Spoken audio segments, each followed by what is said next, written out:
Tuan Puteri ada di mana? Ada ni. Dekat puncak. Kenapa Mak Bunga? Tuan Puteri, rombongan dari Melaka sudah tiba. Apa?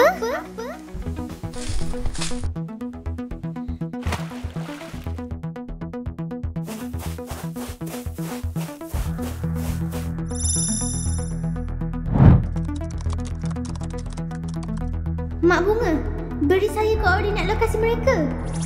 Mereka sedang berada di 3.13 darjah utara, 101.68 darjah timur. Okey, sedialah kamu semua. Elok benar cuaca hari ini. Betul tu Tua. Macam ada yang tak kena. Bunyi apa tu?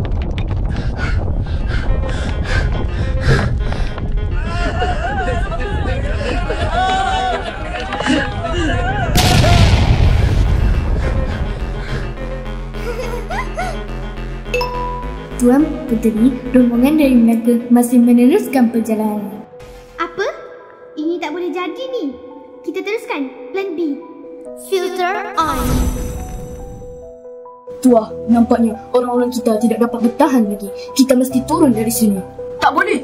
Kita perlu sampaikan utusan ini. Ini adalah amanah Sultan Melaka. Tua, siapakah itu di belakang sana?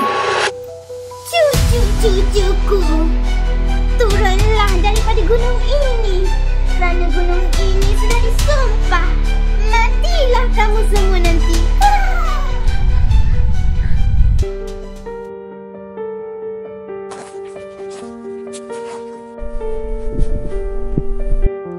Tuan Puteri Din Ratna Gumilasari, jauh hamba menjunjung titah. Hentikanlah segala helah ini dan tolonglah dengar utusan Sultan.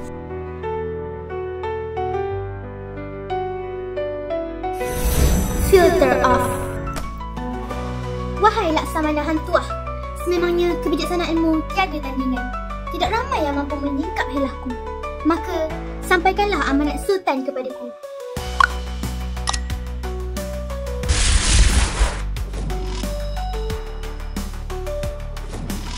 Akhirnya, kita bertemu. Apakah jawapan kamu tentang lamaran beta? Ampun tuanku, beribu-ribu ampun. Sembah Patik harap diampun. Sebelum Patik memberikan jawapan, izinkan Patik bertanya satu soalan. Tuanku sudah mempunyai permaisuri dan putera. Mengapakah tuanku masih ingin memperisterikan Patik? Jangan berani mempersoalkan kehendak beta jika tidak buruk padanya. Baiklah, Patik akan memberikan jawapan dalam masa 2 hari.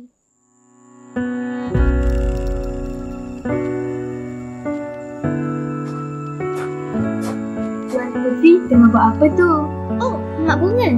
Saya sedang melihat gambar-gambar yang saya dapat daripada drone kecerdasan buatan yang saya hantar ke Istana Melaka. Saya dapat analisa pelbagai maklumat daripadanya. Oh, rupanya Tuan Puteri ni stalker ya?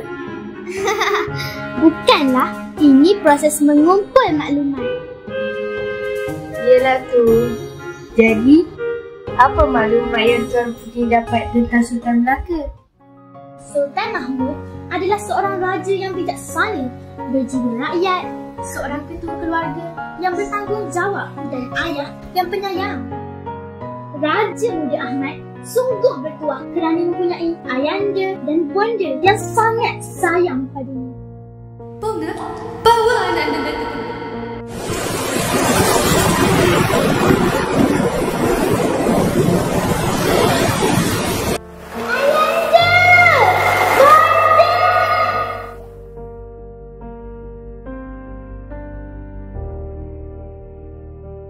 Terima kasih Mak Bunga kerana telah menjaga dan membesarkan saya selama ini. Jasa Mak Bunga akan dapat saya balas sampai bila-bila. Jadi, Tuan Puteri nak terima ke lamaran Sultan? Tentulah tidak. Sultan Mahmud hanya mahukan kemahiran teknologi yang saya ada. Lagipun, saya masih mahu menerokai dan mendalami ilmu sains dan teknologi. Mungkin satu hari nanti kita dapat menerokai angkasa dan mungkin menemui penawar penyakit kanser, autisme dan lain-lain. Semua ini adalah untuk kita di Nusantara. Mak Bunga sangat bangga dengan Tuan Putri. Dan Mak Bunga yakin Tuan Putri akan dapat mencari jalan penyelesaian dalam hal ini.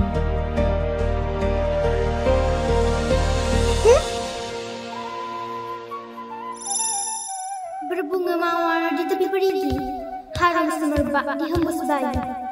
Jika benar niat di hati, ada syarat 7 menunggu.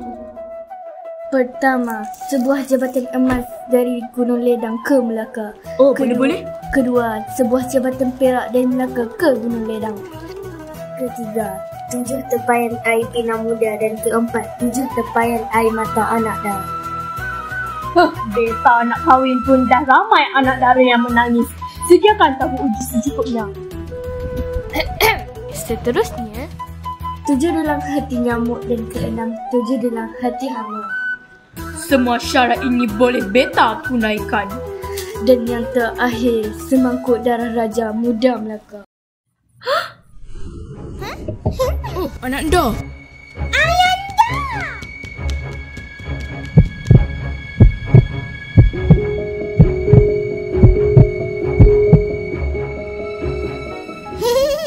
Bidu anda, bawa telefon beta kemari. Hello? Nampaknya beta terpaksa membatalkan lamaran ini. Ha? Kenapa tuanku?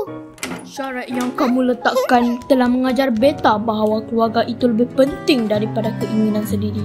Terima kasih Tuan Putri, moga kita dapat bersua kembali. Bayang rembulan di puncak mahligai, menari lembut di atas kayangan. Dahulu dicerita sang bijaksana, menjunjung cinta bumi Nusantara. Oh hikayat agung sang putri, waktu terus lari, tiada henti, legenda tertulis di daun nadi, abadi bersemi di sanubari.